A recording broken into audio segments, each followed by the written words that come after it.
Hello friends, welcome to Indian study पर आपका स्वागत है। दोस्तों, आज की इस वीडियो में मैं आप लोगों के लिए हिंदी का टेस्ट लेकर के आया हूं, जो कि आपके आने वाले एग्जाम यूपीएसआई के लिए बेहद इंपॉर्टेंट है। तो दोस्तों, वीडियो को एंड तक जरूर देखिएगा, क्योंकि लास्ट में मैं आपसे क्वेश्चन भी पूछूंगा और उसका आंसर आपको कमेंट बॉक्स में बताना होगा। साथ ही साथ इस वीडियो की पीडीएफ डिस्क्रिप्शन में टेलीग्राम चैनल का लिंक दिया हुआ है, वहां से आप प्राप्ति कर सकते हैं। पहला क्वेश्चन, महोसद शब्द का संधि विच्छेद बताइए कि महोसद शब्द का संधि विच्छेद क्या होगा। जल्दी बताइए सर। देखो, महोसद शब्द का जो आपका संधि विच्छेद हो जाएगा वह क्या हो जाएगा सर, महा प्लस औसत, यानी कि इस क्वेश्चन का पहला ही ऑप्शन करेक्ट। देखो, मां में बड़ा आया, यहां पर क्या आया सर, बड़ा आ, और यहां पर क्या आया सर, आओ। तो बड़ा आ और आओ मिलके क्या बनाते हैं, और आओ। आओ जो है वो किस संधि का नियम है, वृद्धि संधि का, यानी कि बहुसद में आपकी वृद्धि संधि होगी, पहला ही ऑप्शन करेक्ट। दुष्चरित्र व्यक्ति से संबंध नहीं रखना चाहिए, इसमें आपको बताना है कि दुष्चरित्र शब्द जो है वो क्या है। अब देखो, दुष्चरित्र यानी कि व्यक्ति का जो क्या है, क्वालिटी है कि उसका जो चरित्र जो है वो 10 यानी कि बेकार है, यानी कि क्वालिटी का मतलब क्या है सर, विशेषण। यानी कि तीसरा ऑप्शन यहां पर आपका बिल्कुल करेक्ट, और गुणवाचक विशेषण में आएगा ये तीसरा ऑप्शन करेक्ट। निम्नलिखित में से दीर्घ स्वर, अगर आपने वर्णमाला अच्छे से पढ़ी है तो आपको पता होगा कि दीर्घ स्वर क्या होते हैं, क्योंकि स्वरों को 3 भागों में वर्गीकृत किया गया। पहला मूल स्वर, दूसरा दीर्घ स्वर और तीसरा प्लुप्त स्वर। मूल स्वर में आते हैं आपके 4 स्वर, छोटा आ, छोटी ई, छोटा ऊ और री। दीर्घ स्वर में आते हैं बाकी के 7, क्या, बड़ा आ, बड़ी ई, बड़ा ऊ, ए आई ओ औ। ये सभी के सभी 7 जो है वो किस में आते हैं, दीर्घ स्वर में। अब देखो, निम्नलिखित में से कौन सा जो है वो दीर्घ स्वर है। अब यहां पर मूल दीर्घ स्वर लिख लो, क्या, मूल दीर्घ स्वर, क्योंकि दीर्घ स्वर को भी 2 भागों में बांटा गया, मूल दीर्घ स्वर और संयुक्त स्वर। अब मैं आपको बता दूं, ये जो आपका ओ, ए और ए हैं, ये मूल दीर्घ स्वर के भाग हैं, लेकिन ये जो है संयुक्त स्वर के भाग हैं, ये मूल दीर्घ स्वर का भाग है, यानी कि पहला ऑप्शन करेक्ट होगा। निम्नलिखित में से कौन सा घोड़ा का पर्यायवाची शब्द नहीं है, जल्दी बताओ। कौन सा शब्द घोड़े का पर्यायवाची शब्द नहीं है, शार्दुल। शार्दुल शब्द जो है ये आपका घोड़े का पर्यायवाची नहीं है। जो शार्दुल शब्द होगा वो किसका, सिंह यानी कि शेर का पर्यायवाची शब्द है। शुद्ध वाक्य को आपको पहचानना है, कौन सा वाक्य जो है वो शुद्ध है। क्वेश्चन नंबर 5, जल्दी बताओ। तो सही आंसर हो जाएगा, वकील ने कागजातों की जांच की, पहला ही ऑप्शन करेक्ट। ठीक है, नेक्स्ट क्वेश्चन स्टार्ट करने से पहले मैं आपको बता दूं, दोस्तों मैं डेली बेसिस पर अनअकैडमी पर 4 स्पेशल क्लास लेता हूं, चारों ही स्पेशल क्लास बिल्कुल फ्री है। आपकी जानकारी के लिए बता दूं कि आप कोई भी एक स्पेशल क्लास में आ जाओ और अपना 15 मिनट का समय मुझे दे दो, ठीक है। अगर क्लास पसंद में नहीं आए या समझ में ना आए तो मैं आप लोगों से कह रहा हूं कि आप क्लास को जितना हो सके डिसलाइक करना और चले आना, मुझे कोई भी आपत्ति नहीं होगी। लेकिन सर मैं आपसे बोलना चाहूंगा कि आप लोग जरूर क्लास में आओ, क्योंकि वहां पर इतना बढ़िया तरीके से क्वालिटी कंटेंट मैं आपको प्रोवाइड करवा रहा हूं, पॉलिटी और हिंदी का। एक बार आओगे तो आपको समझ में आएगा। मैं आप लोगों को ये सारी चीज तभी बोल सकता हूं जब एक बार आप खुद जांच लो, ठीक है। मैं जितना भी बोल लूं, अगर आप अपनी आंखों से नहीं देखोगे, नहीं समझोगे, तब तक कुछ नहीं होगा। तो एक बार आओ क्लास में, सारी क्लास के लिंक डिस्क्रिप्शन में मिल जाएंगे। फिर भी क्लास तक नहीं पहुंच पा रहा है तो मैं आपको पूरा ट्यूटोरियल बता दे रहा हूं किस तरीके से आपको मेरी क्लास तक पहुंचना है। आप लोगों को सबसे ज़्यादा दिक्कत हो रही है मेरी स्पेशल क्लास लेने पे, जो रोज़ सुबह 11 बजे चलती है। आप जैसे ही अनअकैडमी पर अपना अकाउंट बनाएंगे तो आपके सामने ये विंडो खुल करके आएगी, तो आपको UP triple S C search करना है। यूपी ट्रिपल एस सी या स्टेट पीसीएस में आपको ये यूपी ट्रिपल एस सी देखने को मिल जाएगा। तो हमने ये देखो, ये मिल गया यूपी ट्रिपल एस सी, तो हमने इसको सिलेक्ट किया। सिलेक्ट करने के बाद हमने हिंदी को जो है वो सिलेक्ट कर लिया, हमको हिंदी मीडियम से पढ़ना है। आगे की जो आपकी प्रोसेसिंग है वो यहाँ पर हो जाएगी, और आपको यहाँ पर यूपी ट्रिपल एस सी लिख करके आ जाएगा। देखो, ये लिख करके आ गया यूपी ट्रिपल एस सी। अब UP triple S C category में आपको कुछ नहीं करना, आपको जाना है ये सर्च पे, और यहाँ पर आपको मेरा नाम सर्च करना है। मेरा नाम है तारिक सरवर, TARIQ, तारिक सरवर, ये मेरा नाम है। तो देखो, मैं आपको वहां पर दिख जाऊंगा, ये दिख गया मैं, ठीक है। यहाँ पर जैसे ही आप करोगे तो आपके सामने इसको आप क्लिक करोगे तो मेरी सारी क्लासेस आपके सामने आ जाएंगी, जो आगामी क्लास होंगी वो भी आ जाएंगी। देखो, ये सारी क्लासेस आ गई। अभी हाल ही में क्लास लेकर के हटा हूँ 37 मिनट पहले। तो आपको मेरी क्लास देखना है, सपोज करो यही वाली क्लास देखना है, तो मैंने क्लिक किया। तो अब क्या करना पड़ेगा सर, आपको क्लास अनलॉक करना पड़ेगी। जैसे ही मैंने आपको क्लास में किया तो अनलॉक कोड आपको मांगा है, तो अनलॉक कोड है आपका इंडियन स्टडी, जो कि हमारे चैनल का नाम है इंडियन स्टडी, कहीं भी कोई भी स्पेस नहीं है ये है। और इसको हमने अनलॉक कर दिया। अब आपके सामने क्लास अनलॉक हो गई। आराम से आप क्लास का लुफ्त उठाइए, और डेली बेसिस पे आपके पास नोटिफिकेशन भी पहुंच जाया करेगी। अब आपको समझ में अभी आ गया होगा सब कुछ, ठीक है। अब मिलते हैं, जैसे भी आपकी क्लास होगी आप उस तरीके से देख लीजिएगा, जैसा कि मैंने आपको बताया है। नेक्स्ट क्वेश्चन से आपका कि एक और अजगरी रखी, एक और मृग, बिकल बटोही बीच की परियो मूर्छा खाए, यानी कि एक और अजगर और ये घर शेर, तो क्या होगा सर, डर होएगा आपको, क्योंकि एक और अजगर हो जाएगा, एक और शेर। तो यहाँ पर आपका भयानक रस का वर्णन दिया हुआ है, दूसरा ऑप्शन करेक्ट। एकाई का शुद्ध शब्द आपको बताना है कि इसमें शुद्ध रूप क्या है, एकाई किस प्रकार से लिखेंगे, जल्दी बताएं। तो सही आंसर हो जाएगा आपका ऑप्शन नंबर बी, एक, दूसरा option correct. Fill in the blank से संज्ञा या सर्वनाम शब्द की विशेषता प्रकट की जाती है। कौन संज्ञा और सर्वनाम शब्द की विशेषता बताते हैं सर? विशेषण बताते हैं, तीसरा ऑप्शन करेक्ट। किसी पर विजय प्राप्त करने की इच्छा रखने वाले को हम क्या बोलेंगे? किसी पर विजय प्राप्त करने की इच्छा रखने वाले को हम बोलेंगे जिगीसु, यानी कि तीसरा ऑप्शन करेक्ट। जिज्ञासु नहीं लगा देना है ना। मन मलिन तन सुंदर कैसे, विसरस भरा कनक घट कैसे, तो इसमें कौन सा अलंकार है?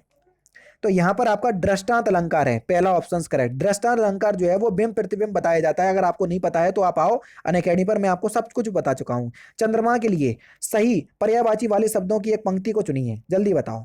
चंद्रमा के सही पर्यायवाची शब्द, तो सही आंसर क्या हो जाएगा? देखो, निशाकर, सुधाकर और इंदु, ये सभी के सभी चंद्रमा के पर्यायवाची शब्द है, तीसरा ऑप्शन करेक्ट। पृथ्वी प्लस आघात का संधि रूप क्या होगा, जल्दी बताओ। पृथ्वी प्लस आघात का संधि रूप तो क्या हो जाएगा सर?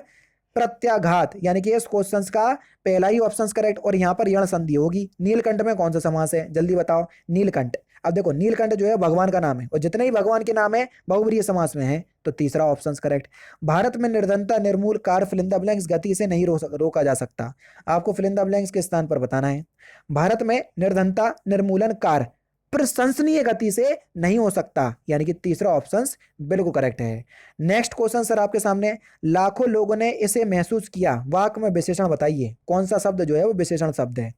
लाखों, लाखों शब्द में आपका अनिश्चित संख्यावाचक विशेषण होगा, तीसरा ऑप्शन बिल्कुल करेक्ट।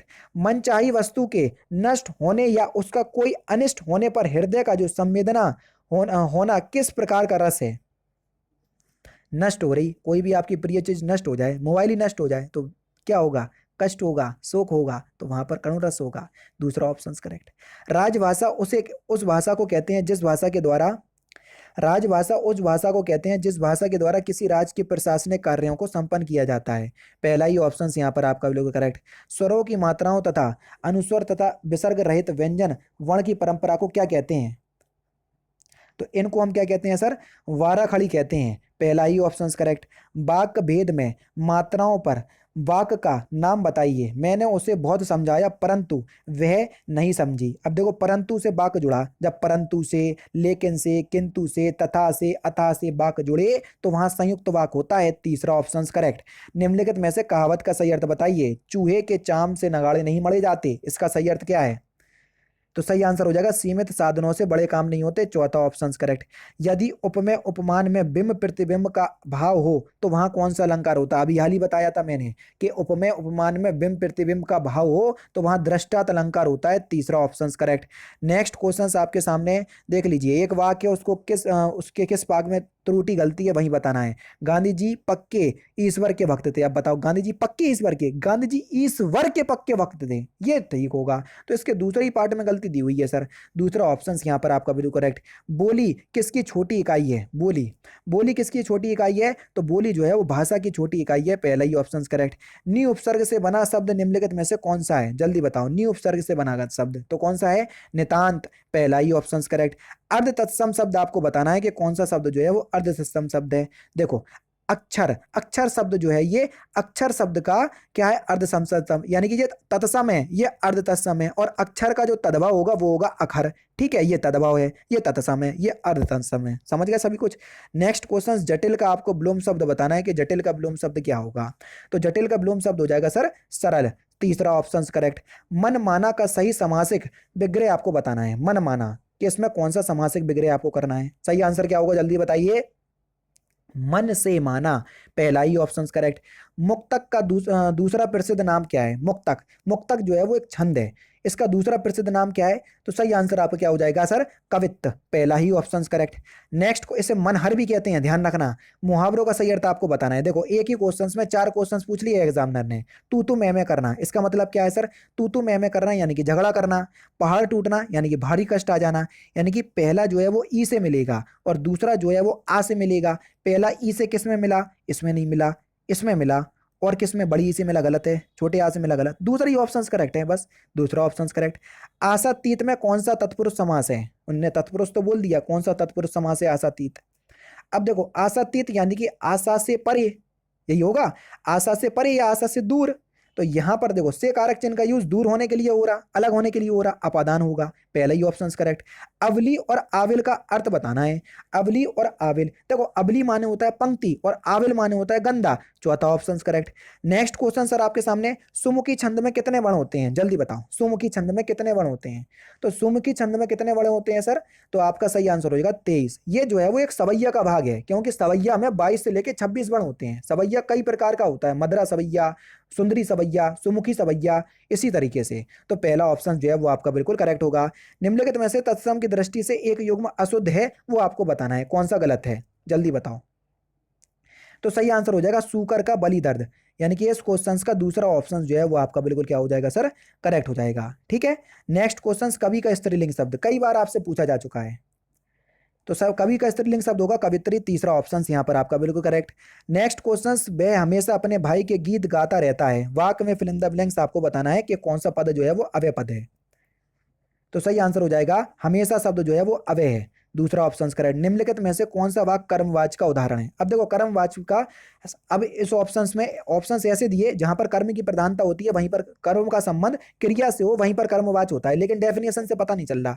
कर्म जो है वो आपका एक सकर्मक क्रिया का जो है वो उदाहरण है, यानी कि कर्मवाचक में सकर्मक क्रिया होती है। देखो हंसना अकर्मक क्रिया, चलना अकर्मक क्रिया, हिलना अकर्मक क्रिया, पढ़ना, पढ़ने के लिए भारी साधन की आवश्यकता होती है, तो ये सकर्मक क्रिया का उदाहरण है। और सकर्मक क्रिया वाले वाक्य जो है वो कर्मवाचक में जाते हैं, पहला ऑप्शन करेक्ट। कोई नहीं समझा पाएगा इतने अच्छे से, आओगे अनअकैडमी पर तो पता चलेगा। हंसी हंसी में ले रहे हैं, अभी ले लो। लास्ट क्वेश्चन है, छत्तीसगढ़ी किस भाषा की बोली है। तो इस क्वेश्चन का आंसर आप मुझे कमेंट बॉक्स में बताएंगे। बाकी के 3 क्वेश्चन जो है वो आपके कहां पर चलेगा सर, जल्दी बताओ, गद्यांश में। तो दोस्तों ये थे आपके 40 ही मान करके चलो, 40 हिंदी के इंपोर्टेंट क्वेश्चंस जो कि मैंने आज के वीडियो में आपको कंप्लीट करवा दिए।